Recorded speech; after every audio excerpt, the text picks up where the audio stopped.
സെഖര്യാവ് 1-ാം അധ്യായം. ദാര്യാവേശിന്റെ 2-ാം ആണ്ട് 8-ാം മാസത്തിൽ ഇദ്ദോ പ്രവാചകന്റെ മകനായ ബെരെഖ്യാവിന്റെ മകനായ സെഖര്യാവിന് യഹോവയുടെ അരുളപ്പാടുണ്ടായതെന്തെന്നാൽ, യഹോവ നിങ്ങളുടെ പിതാക്കന്മാരോട് അത്യന്തം കോപിച്ചിരിക്കുന്നു. ആകയാൽ നീ അവരോട് പറയേണ്ടത്, സൈന്യങ്ങളുടെ യഹോവ ഇപ്രകാരം അരുളി ചെയ്യുന്നു, എങ്കിലേക്ക് തിരുവിൻ എന്ന് സൈന്യങ്ങളുടെ യഹോവയുടെ അരുളപ്പാട്. എന്നാൽ ഞാൻ നിങ്ങളുടെ അടുക്കിലേക്കും തിരിയും എന്ന് സൈന്യങ്ങളുടെ യഹോവ അരുളി ചെയ്യുന്നു. നിങ്ങൾ നിങ്ങളുടെ പിതാക്കന്മാരെ പോലെ ആയി തീരരുത്. സൈന്യങ്ങളുടെ യഹോവ ഇപ്രകാരം അരുളി ചെയ്യുന്നു, നിങ്ങളുടെ ദുർമാർഗങ്ങളെയും ദുഷ്പ്രവൃത്തികളെയും വിട്ടുതിരുവിൻ എന്നിങ്ങനെ പണ്ടത്തെ പ്രവാചകന്മാർ അവരോട് പ്രസംഗിച്ചിട്ടും അവർ കേൾക്കുകയോ എനിക്ക് ചെവി തരികയോ ചെയ്തിട്ടില്ല എന്ന് യഹോവയുടെ അരുളപ്പാട്. നിങ്ങളുടെ പിതാക്കന്മാർ എവിടെ?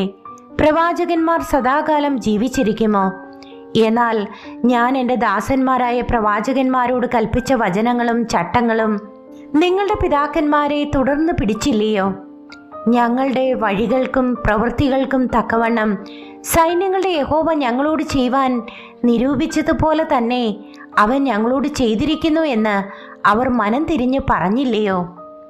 ദാര്യാവേശിന്റെ 2-ാം ആണ്ടിൽ ശെബാത്ത് മാസമായ 11-ാം മാസം 24-ാം തീയതി ഇദ്ദോവിന്റെ മകനായ ബെരെഖ്യാവിന്റെ മകനായ സെഖര്യ പ്രവാചകന് യഹോവയുടെ അരുളപ്പാട് ഉണ്ടായതെന്തെന്നാൽ, ഞാൻ രാത്രിയിൽ ചുവന്ന കുതിരപ്പുറത്ത് കയറിയിരിക്കുന്ന ഒരു പുരുഷനെ കണ്ടു.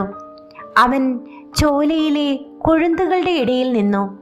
അവന്റെ പിൻപിൽ ചുവപ്പും കുരാൽ നിറവും വെണ്മയുമുള്ള കുതിരകൾ ഉണ്ടായിരുന്നു. യജമാനനെ, ഇവർ ആരാകുന്നു എന്ന് ഞാൻ ചോദിച്ചതിന് എന്നോട് സംസാരിക്കുന്ന ദൂതൻ, ഇവർ ആരെന്ന് ഞാൻ നിനക്ക് കാണിച്ചു തരാം എന്ന് എന്നോട് പറഞ്ഞു. എന്നാൽ കൊഴുന്തുകളുടെ ഇടയിൽ നിൽക്കുന്ന പുരുഷൻ, ഇവർ ഭൂമിയിൽ ഊടാടി സഞ്ചരിക്കേണ്ടതിന് യഹോവ അയച്ചിരിക്കുന്നവർ തന്നെ എന്നുത്തരം പറഞ്ഞു. അവർ കൊഴുന്തുകളുടെ ഇടയിൽ നിൽക്കുന്ന യഹോവയുടെ ദൂതനോട്, ഞങ്ങൾ ഭൂമിയിൽ ഊടാടി സഞ്ചരിച്ചു, സർവഭൂമിയും സ്വസ്ഥമായി വിശ്രമിച്ചിരിക്കുന്നത് കണ്ടു എന്നുത്തരം പറഞ്ഞു. എന്നാറേ യഹോവയുടെ ദൂതൻ, സൈന്യങ്ങളുടെ യഹോവേ, ഈ 70 സംവത്സരം നീ ക്രുദ്ധിച്ചിരിക്കുന്ന യെരൂശലേമിനോടും യഹൂദ പട്ടണങ്ങളോടും നീ എത്രത്തോളം കരുണ കാണിക്കാതിരിക്കും എന്ന് ചോദിച്ചു.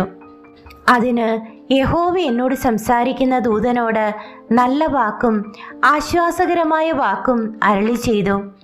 എന്നോട് സംസാരിക്കുന്ന ദൂതൻ എന്നോട് പറഞ്ഞത്, നീ പ്രസംഗിച്ച് പറയേണ്ടത് എന്തെന്നാൽ, സൈന്യങ്ങളുടെ യഹോവ ഇപ്രകാരം അരുളി ചെയ്യുന്നു, ഞാൻ യെരൂശലേമിനും സിയോനും വേണ്ടി മഹാതീഷ്ണതയോടെ എരിയുന്നു.